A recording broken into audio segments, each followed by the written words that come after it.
You are listening to Bedtime Dreamy Tales. Subscribe to our channel for new story. Story title: The Steadfast Tin Soldier. Once upon a time, there were 25 tin soldiers. They were brothers, for they had all been made out of the same old tin spoon. These soldiers were very splendid, with their smart red and blue uniforms, standing upright with their bayonets shouldered.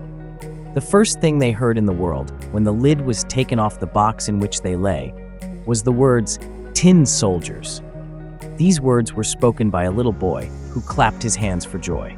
The soldiers had been given to him as a birthday present, and he eagerly placed them out upon the table. Each soldier was exactly like the rest, except for one who had only one leg. This soldier had been the last to be cast, and there had not been quite enough tin to finish him. Yet he stood as firmly on his one leg as the others did on their two, and it was he whose fortunes became so remarkable. On the table where the tin soldiers had been set up were several other toys, but the one that attracted the most attention was a pretty little paper castle. Through its tiny windows, one could see straight into the hall. In front of the castle stood little trees, clustering around a small mirror, which was meant to represent a transparent lake. Swans of wax swam upon its surface, reflecting back their images. All of this was very pretty, but the prettiest of all was a little lady who stood at the castle's open door. She too was cut out of paper, but she wore a frock of the clearest gauze and a narrow blue ribbon over her shoulders like a scarf. In the middle of the ribbon was placed a shining tinsel rose. The little lady stretched out both her arms, for she was a dancer, and then she lifted one leg so high that the soldier quite lost sight of it. He thought that, like himself, she had only one leg. That would be just the wife for me, thought he, if she were not too grand. But she lives in a castle, while I have only a box, and there are 25 of us in that. It would be no place for a lady. Still, I must try to make her acquaintance. A snuff box happened to be upon the table, and he lay down at full length behind it, where he could easily watch the dainty little lady who still remained standing on one leg without losing her balance. When the evening came, all the other tin soldiers were put away in their box, and the people in the house went to bed. Now the playthings began to play in their turn. They visited, fought battles, and gave balls. The tin soldiers rattled in the box, for they wished to join the rest, but they could not lift the lid. The nutcrackers turned somersaults, and the pencil jumped about in a most amusing way. There was such a din that the canary woke and began to speak, and in verse 2. The only ones who did not move from their places were the tin soldier and the lady dancer. She stood on tiptoe with outstretched arms, and he was just as persevering on his one leg. He never once turned his eyes from her. At midnight, the house was quiet, and the tin soldier could hear the steady tick-tock of the clock. Suddenly, crash! The lid of the snuff box sprang open. There was no snuff in it, but a little black goblin. You see, it was not a real snuff box, but a jack-in-the-box. "Tin soldier," said the goblin, "keep thine eyes to thyself, gaze not at what does not concern thee." But the tin soldier pretended not to hear. "Only wait then till tomorrow," remarked the goblin. The next morning, when the children got up, the tin soldier was placed on the windowsill. And, whether it was the goblin or the wind that did it, all at once the window flew open, and the tin soldier fell headfirst from the third story to the street below. It was a tremendous fall. Over and over he turned in the air, till at last he rested, his cap and bayonet sticking fast between the paving stones, while his one leg stood upright in the air.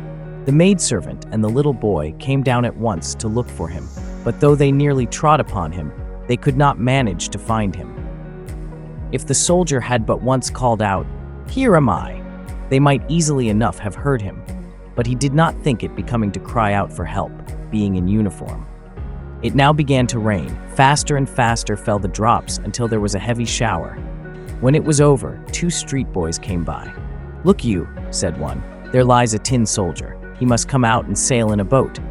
So they made a boat out of an old newspaper and put the tin soldier in the middle of it, and away he sailed down the gutter, while the boys ran along by his side, clapping their hands. Goodness, how the waves rocked that paper boat, and how fast the stream ran. The tin soldier became quite giddy, the boat veered round so quickly. Still, he moved not a muscle, but looked straight before him, and held his bayonet tightly. All at once, the boat passed into a drain, and it became as dark as his old home in the box. "Where am I going now?" thought he. "Yes, to be sure, it is all that Goblin's doing. Ah, if the little lady were but sailing with me in the boat, I would not care if it were twice as dark." Just then a great water rat that lived under the drain darted suddenly out. "Have you a passport?" asked the rat. "Where is your passport?" But the tin soldier kept silent and only held his bayonet with a firmer grasp. The boat sailed on, but the rat followed. Whew, how he gnashed his teeth and cried to the sticks and straws, "Stop him, stop him. He hasn't paid toll. He hasn't shown his passport." But the stream grew stronger and stronger. Already the tin soldier could see daylight at the point where the tunnel ended, but at the same time, he heard a rushing, roaring noise at which a bolder man might have trembled. Think, just where the tunnel ended, the drain widened into a great sheet that fell into the mouth of a sewer. It was as perilous a situation for the soldier as sailing down a mighty waterfall would be for us. He was now so near it that he could not stop. The boat dashed on, and the tin soldier held himself so well that no one might say of him that he so much as winked an eye. 3 or 4 times the boat whirled round and round. It was full of water to the brim and must certainly sink. The tin soldier stood up to his neck in water. Deeper and deeper sank the boat, softer and softer grew the paper, and now the water closed over the soldier's head. He thought of the pretty little dancer, whom he should never see again, and in his ears rang the words of the song, "Wild adventure, mortal danger, be thy portion, valiant stranger." The paper boat parted in the middle, and the soldier was about to sink when he was swallowed by a great fish. Oh, how dark it was! Darker even than in the drain, and so narrow, but the tin soldier retained his courage. There he lay at full length, shouldering his bayonet as before. To and fro swam the fish, turning and twisting and making the strangest movements, till at last he became perfectly still. Something like a flash of daylight passed through him, and a voice said, "Tin soldier!" The fish had been caught, taken to market, sold and bought, and brought to the kitchen, where the cook had cut him open with a large knife. She seized the tin soldier between her finger and thumb and took him to the room where the family sat, and where all were eager to see the celebrated man who had traveled in the maw of a fish. But the tin soldier remained unmoved. He was not at all proud. They set him upon the table there. But how could so curious a thing happen? The soldier was in the very same room in which he had been before. He saw the same children, the same toys stood upon the table, and among them, the pretty dancing maiden who still stood upon one leg. She too was steadfast. That touched the tin soldier's heart. He could have wept tin tears, but that would not have been proper. He looked at her, and she looked at him, but neither spoke a word. The days passed, and the tin soldier and the dancer continued to exchange glances. One evening, the house was abuzz with excitement. The family was preparing for a grand celebration, and the little boy was particularly jubilant. He decided to set up a grand parade with all his toys, with the tin soldier and the dancer leading the procession. The boy imagined heroic adventures and noble deeds, and the tin soldier felt a sense of pride. But as the night grew late, the toys were once again left to their own devices. The goblin from the snuff box had not forgotten his grudge. He watched with malicious glee as the tin soldier and the dancer stood steadfast, oblivious to the schemes being hatched against them. The celebration came to an end, and the children were sent to bed. In the quiet of the night, the goblin whispered, "Tin soldier, your end is near." As the clock struck midnight, a sudden gust of wind blew through the house. The windows rattled, and a chill filled the room. The goblin's words echoed ominously. The tin soldier and the dancer were placed near the stove, their usual spot, but the goblin had other plans.